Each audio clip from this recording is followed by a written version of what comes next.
Hello,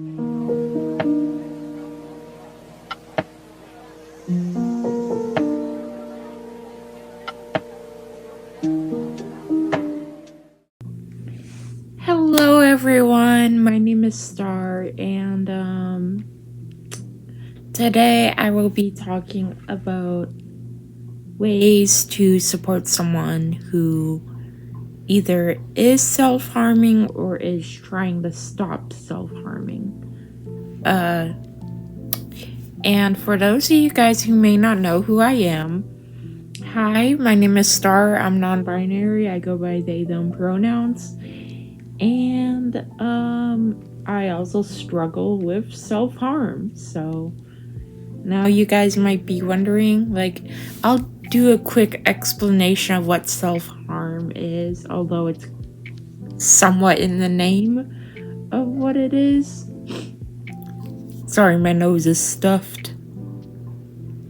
But self-harm, also known as self-injury or non-suicidal self-injury, is the act of purposefully injuring yourself.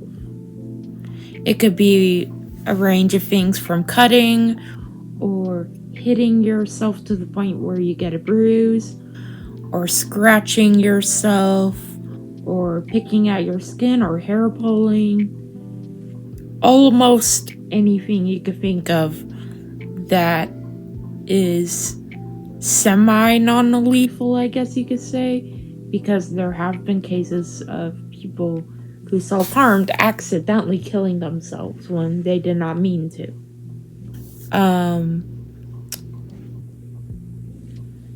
But the type of self-harm I struggle with personally is cutting, scratching, picking, hair pulling, and also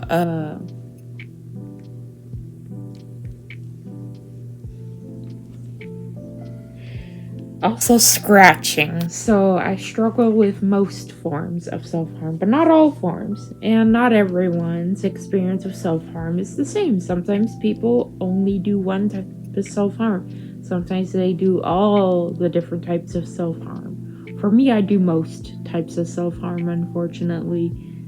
The most common that you may have heard of, that you hear a lot of people doing, is cutting. Which is the act of deliberately cutting yourself with a sharp object. Now, I'll tell you what a self-harm is not. Tattoos, piercings, or any excessive body modifications like that are not a form of self-harm. Yes, some people do excessively modify their body, but that does not I cannot talk. That does not count as self-harm because it does not do any physical damage to your body. And for a lot of people, body modification is a way to basically replace self-harm, which I don't really judge. I have a lot of friends who have a lot of piercings and tattoos and stuff, and I'm thinking of starting to do tattoos and stuff. I was thinking of getting a tattoo right here on my arm because I have some mainly to not necessarily cover up my scars, but to draw less attention to it, if that makes sense. Oh yeah, and I also forgot to mention, despite popular belief, most people who self-harm do not do it for attention. And even if they do it for attention, they still need as much help and support as someone who does not do it for attention. Now, I'll also explain to you forms of self-harm that people may not even know that is a type of self-harm. So, unsafe sex is a form of self-harm. Self-sabotage, purposefully avoiding sleeping, purposefully avoiding eating, purging or binging, um,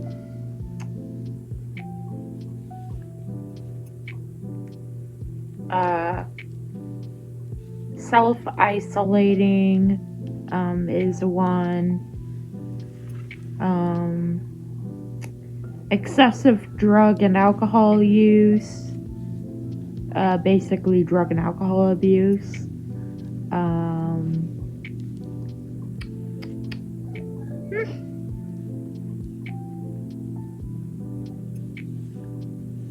Also purposefully triggering yourself, and also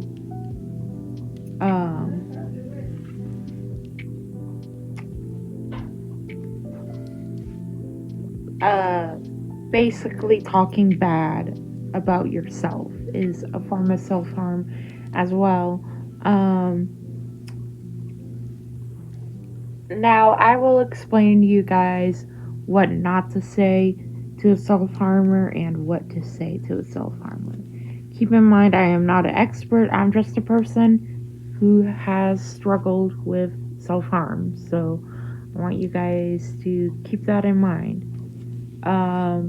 What not to say is, are you like a razor freak? Yes, I've had people ask me if I get off on cutting myself for like sexual gratification, and I'm like, what? No, what the fuck? Like, what? Literally, no one does this because they think it's fun. Like, no, what the fuck, dude? Like, absolutely not. Another thing that people have said to me and many other self-harmers is, do you do this for attention? Even if a person does it for attention, they still need just as much help as a person who doesn't do it for attention. Another thing not to say is, can I see it? No, you cannot see it, first of all. And second of all, that's like asking a burn survivor, like, oh, can I see every single burn scar you have? That's like asking someone to like take off their clothes in public. Like, you just can't say that to a self-harmer. That's like really, really, really not appropriate. If you really want to see the self-harm, Google exists. You could just Google it, but I'd advise against doing that because some of the image can get pretty like graphic. So, plus your FBI agent that's watching. No, I'm just kidding. I'm not gonna make that joke. Like, whoever, I don't know if there's like one person that's assigned to each person, like in regards to like watching what you search, but like I could just imagine a person being like, what the fuck?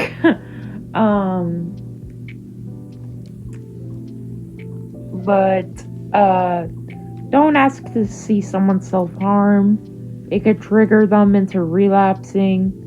Let them show you if they want to show you. Because if they show you, they trust you enough to support them. Now you guys might be wondering, Star, what do I say to someone who is self-harming? Well, you could try saying things like, I know you're struggling right now, and I'm here to support you. Or, I see that you have harmed yourself. Do you want to talk about what's bothering you? Or you could say, I may not understand this kind of thing, but if you need someone to talk to, I am here. There really isn't much you can say, but you can show them compassion and you can ask them, how can I support you through this? Now, I know that a lot of people might instinctively be like, what the fuck, dude? Oh my god, you're harming yourself. Give me all your razors. I'm gonna flush all your razors down the toilet. You have to stop. Do it for me. No, no, no, no, no. That is not the right way to, like, get someone to stop. You can help them, like, learn how to stop. Like, I've had friends who never understood a thing about self-harm, but they've taught me ways to, like, take care of the self-harm wounds. Like, they were like, put Neosporin on the wounds.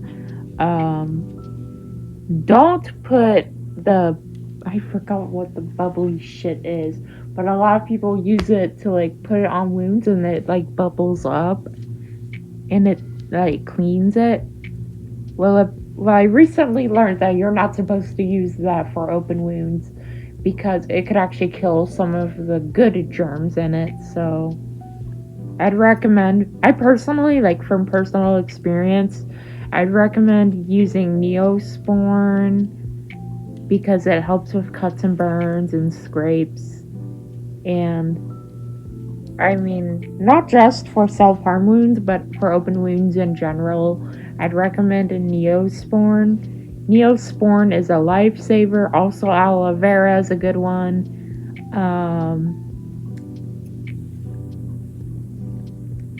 I also use like other things that are similar to that. I'd recommend Googling like things to use on open wounds to, like, help prevent infection, Now, I know what you guys must be thinking, Star. Why the fuck would you choose to, like, teach someone to take care of self-harm? You're promoting self-harm. And to that I say, no, I'm not. If you happen to, like, relapse, that's what you do to take care of the wounds to prevent infection. Because I've had friends who, like, self-harmed and they didn't take care of their wounds and they almost lost a limb from it. So I don't want that to happen. I don't want anybody to, like, lose a limb just because of a addiction that they have or a vice that they have. 10 out of 10, I do not recommend losing your limbs to a cut, scrape, or bruise.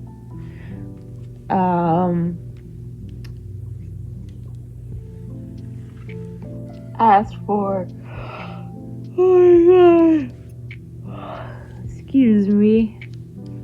As for how to stop, well, there are multiple different ways to stop, but not everything works for everyone. Some people stop by replacing the behavior with something else. Like, for me, playing on VR has really helped stop the urge to self-harm, because VR, for me, it requires to take as much energy as it does for me to self-harm to, like, play on VR. But obviously not everyone can afford VR, so, like, maybe drawing can help you, or writing down your thoughts, which is what I also do. Talking to other people to try to distract yourself. Going to therapy if you're able to afford it.